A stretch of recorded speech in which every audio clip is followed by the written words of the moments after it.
Investigators arrived at the wreck site in the Yellow Sea off Wido, Buan County, on the morning of October 11, 1993, just hours after the ferry Seohae had gone down.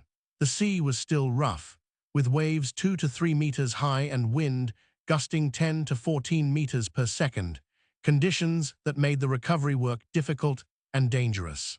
Their first task was to document what remained of the vessel and to gather evidence that could explain why a ship carrying more than 300 people had capsized and sunk in relatively shallow water.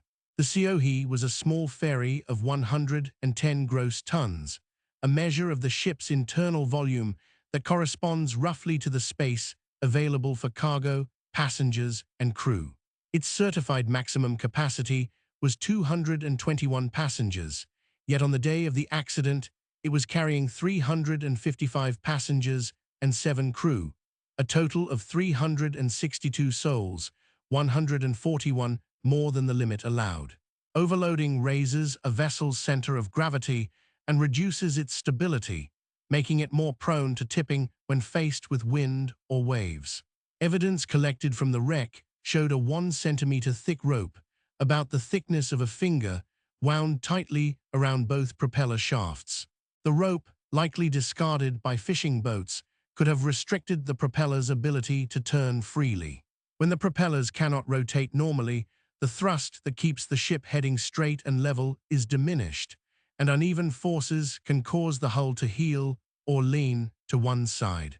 In this case, the rope appears to have contributed to a starboard heel, pulling the ferry's right side lower in the water. Combined with the excess weight, the heel reduced the ferry's reserve buoyancy, the extra volume that keeps a ship afloat when it takes on water. As the starboard side dipped lower, water began to flow over the deck and into the hull through any openings, accelerating the loss of stability. The investigators concluded that the decision to sail with such a severe overload, made likely by the bridge crew under commercial pressure, was a primary factor.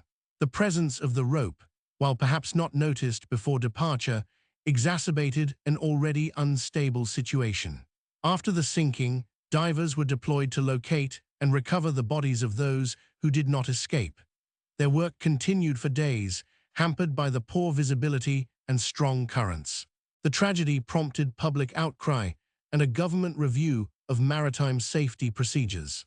In response, authorities amended the Maritime Safety Act to require stricter verification of passenger counts before departure, to mandate regular inspections of propulsion systems for debris such as fishing rope, and to enforce mandatory stability calculations for every voyage.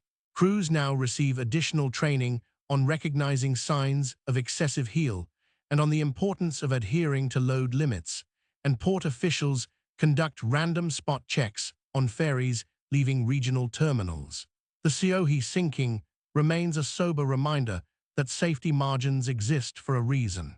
The regulations that followed aimed to close the gaps that allowed an overloaded vessel to sail in adverse weather, and to ensure that decisions made on the bridge prioritized the lives of passengers over expediency.